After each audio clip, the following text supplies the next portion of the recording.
Sir, I am going to have to ask you to come with me. Why?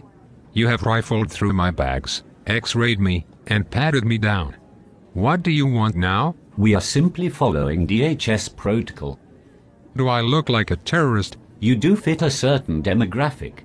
You mean a disabled veteran? In accordance with DHS memorandum dated the 7th of April 2009, you appear to be of US military origin. The memorandum states, right-wing extremists will attempt to recruit and radicalize returning veterans in order to exploit their skills and knowledge derived from military training and combat. These skills and knowledge have the potential to boost the capabilities of extremists, including lone wolves or small terrorist cells, to carry out violence. Dude, I've got one arm. Why don't you go frisk that guy wearing a dress with the rag on his head? Sir, that would be profiling and is not acceptable. That man and his family are obviously Muslim and it would make them feel uncomfortable to profile them. Then what do you call what you have just done to me? I look military, and you are following your memorandum to single me out. Is that not profiling? I am simply following our protocol. Terrorists come from all walks of life. They are diverse. Listen, sport. Of the 19 terrorists of 9/11, all were middle-aged male, Muslim. 15 were from Saudi Arabia, 2 from UAE, 1 from Egypt, and the last from Lebanon. Does that sound like a diverse group to you? The Fort Hood shooter was military. Thanks for the tip, Pee-wee. He was also a Muslim and everybody knew he was radicalized. His superior officers were very concerned about him as documented in his officer evaluation reports. However, political correctness stopped them from calling a spade and doing something about it. 13 people were killed and 29 wounded because of mindless wonks like you, afraid to use common sense. I am helping keep America safe. Really? How many have you caught? The shoe bomber was caught and subdued by fellow passengers. So was the underwear bomber.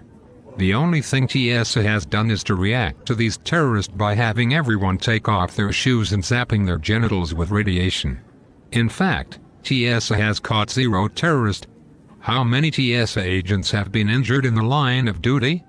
0. As of May 2011, 6,006 military members have been killed in the war on terror and 3-fold maimed and wounded, and yet, you single us out as the threat. Believe me, we are the ones taking the fight to the enemy.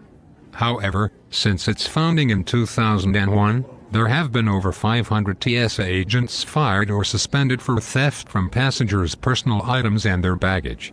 How many of those harmless Swiss Army pocket knives end up on eBay after you raid the confiscation box after the shift? Oh yeah, and that agent that pretended to find cocaine in the passenger's bag was frickin' hilarious. He should become a comedian. Our procedures require the separate screening of shoes and backscatter X-ray because the terrorists are becoming more sophisticated. How far are we going to take this? In 2009, Prince Mohammed bin Naif, the Saudi Arabian counter-terrorist chief, was nearly killed by an Al-Qaeda terrorist who detonated over a pound of plastic explosive inserted into his rectum. Will the TSA become proctologists or just a common butt pirate? If duty calls. The fact is that you cannot stop everything. The world is a dangerous place and you can make a weapon out of anything. You still allow knitting needles, don't you? Yes, knitting needles are not prohibited. That is just plain stupid. Have you ever seen MacGyver? That guy could make a deadly blowgun out of a paperclip and a tampon. That is a TV show, not reality. No, talk to any prison guard. Inmates can make a weapon out of anything. Don't you think a terrorist is as smart?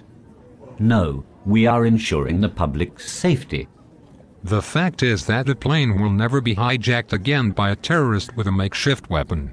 Just as the shoe bomber and underwear bomber were dealt with, passengers are alert.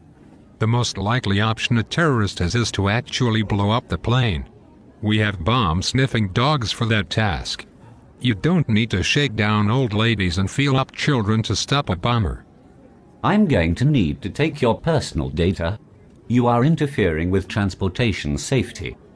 What gives you that right?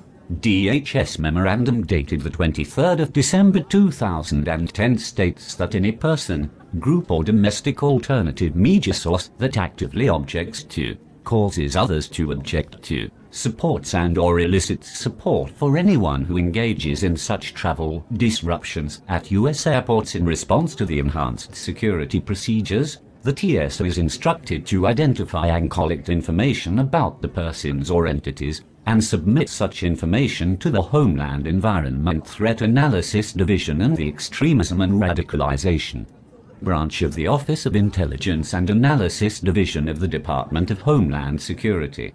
Because you object to our protocol, you are now a domestic extremist and will be put on our watch list, which is now over 1 million citizens long. I am sworn to defend the Constitution of the United States against all enemies, foreign and domestic, and yes, I object to your methods. In fact, your pat-downs would be classified as sexual assault in most courts. There are thousands of Americans on sex offender registries for doing less than you do on a daily basis.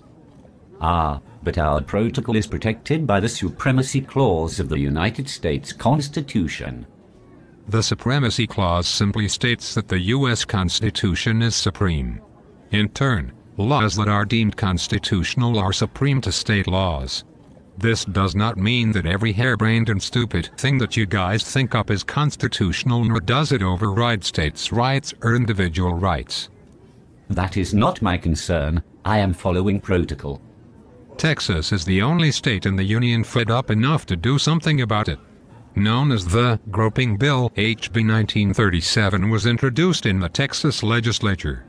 Their House voted unanimously to charge TSA agents with sexual assault if their actions met the definitions in civil law. Before the Texas Senate voted on HB 1937, TSA responded by having U.S. Attorney John E. Murphy write a letter on the 25th of May 2011 threatening to close all airports in Texas. Texas has paused action for the moment. Knowing Texas, they will be back on the TSA like a pit bull on a poodle. Like I said, come with me. Wake up, America. The goal of terrorism is to strike terror in the masses. We have allowed these jackbooted thugs to rise up in the name of safety. It started with Bush and has gotten even worse with Obama. Riot your legislatures. We are an election away from adding these ineffective clowns to the rolls of the unemployed. I look forward to the day when the words Transportation Security Administration are the scarlet letters on a resume. Until then, resist legally as best you can. You are not alone.